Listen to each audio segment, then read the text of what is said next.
नमस्कार दोस्तों, मैं आज फिर आपके सामने एक कहानी लेकर आई हूँ। आज की कहानी दानवीर करण के ऊपर है कि संसार का सबसे बड़ा दानी कौन, करण, युधिष्ठिर या कोई और। ये तो आपने सुना ही होगा कि करण को एक दानवीर करण कहा जाता है, सबसे बड़ा दानवीर। लेकिन क्यों ऐसा कहा जाता है? तो आज की कथा धन का सबसे अच्छा सदुपयोग दान पर आधारित है। मैं आपको एक घटना सुनाऊंगी दुनिया के सबसे बड़े दानी की, कि क्यों करण दुनिया के सबसे बड़े दानी कहलाए। महाभारत समय की बात है। ये तो आप सभी जानते होंगे कि महाराजा युधिष्ठिर ने अपना एक नया राज्य स्थापित किया था, इंद्रप्रस्थ।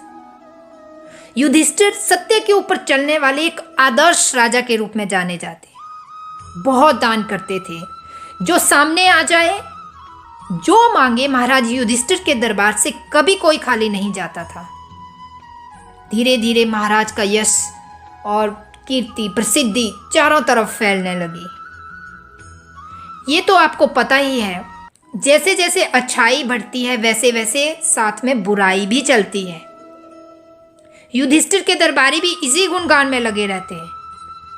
एक दिन वेद ऋषि कहते हैं, महाराज, संसार में आपसे बड़ा दानी कोई नहीं है। एक दिन राज दरबार में यही चर्चा चल रही थी कि सबसे बड़ा दानी कौन। सब एक सुर में बोले, महाराज आप, युधिष्ठिर आप। उस समय उस सभा में संसार को चलाने वाले मेरे कन्हैया भी वहां बैठे थे। कन्हैया मुस्कुराते हैं और कहते हैं, आप तो बड़े दानी हैं, इसमें कोई संदेह नहीं है, लेकिन आपसे बड़ा दानी कोई और भी है। अभी आप वहां तक नहीं पहुंच पाए हैं। सब चकित, सब हैरान। ऐसी कौन सा दानी है जो महाराज युधिष्ठिर से बड़े हैं? कन्हैया मुस्कुराते हुए बोलते हैं, करण, उसके जितना दानी इस संसार में कोई नहीं है। तब कन्हैया की बात को सुनकर युधिष्ठिर कहते हैं, द्वारिकाधीश, आपकी इच्छा ही आपकी आज्ञा है।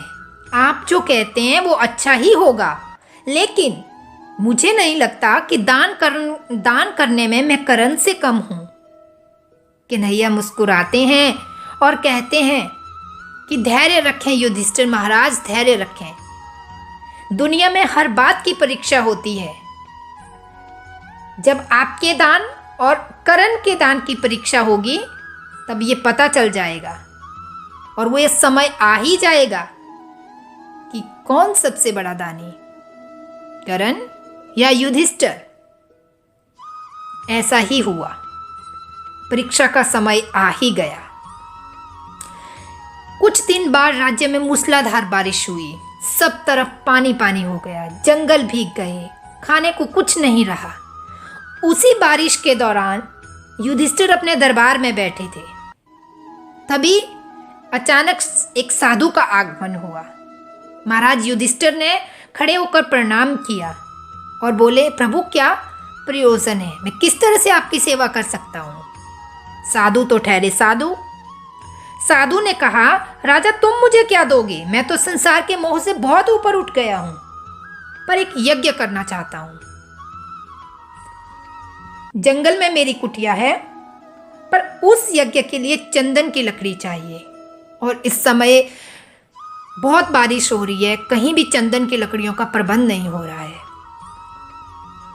युधिष्ठिर जब ये बात सुनते हैं तो कहते हैं, बस इतनी सी बात, अभी प्रबंध कर देता हूं। युधिष्ठिर उसी समय अपने सेवकों से कहते हैं कि चंदन की लकड़ियां लाओ और महाराज को जितनी चाहिए उतनी दे दो। थोड़ी देर के बाद सेवक आते हैं और बोलते हैं, प्रभु, चंदन की लकड़ियां तो कहीं नहीं मिली, बहुत बारिश हो रही है, हर जगह सब लकड़ियां भीगी हुई थी। यज्ञ के लिए चंदन की सूखी लकड़ियां चाहिए थी और सब लकड़ियां भीगी हुई थी।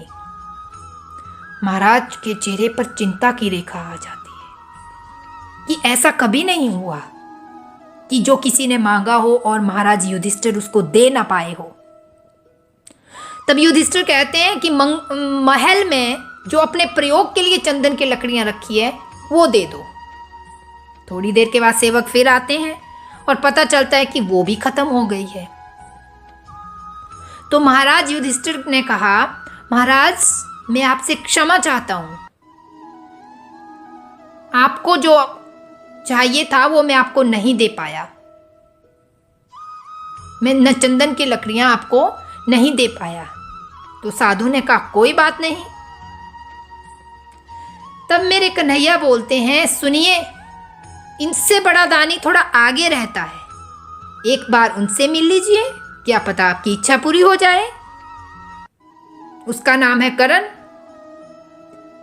साधु ने कहा ठीक है, सुना तो मैंने भी बहुत है उनके बारे में, वहां चला जाता हूं, क्या पता वहां वो दान कर दे। जब मेरे कन्हैया ये बात कहते हैं तब युधिष्ठिर के दिमाग में एक बड़ा खलल पैदा होता है। युधिष्ठिर बोलता है, जब चंदन की लकड़ी है ही नहीं तो करण कहां से देगा। तो इस बात को जानने के लिए मेरे कन्हैया और युधिष्ठिर दोनों वेश बदलकर साधु के पीछे पीछे जाते हैं। जब वहां पहुंचते हैं तो करण खड़े होकर साधु जी महाराज को प्रणाम करते हैं और कहते हैं कि मैं आपकी क्या सेवा कर सकता हूं। तब महाराज कहते हैं कि मुझे चंदन की लकड़ियां चाहिए। साधु कहते हैं मुझे चंदन की लकड़ियां चाहिए ताकि मैं अपना यज्ञ कर सकूं।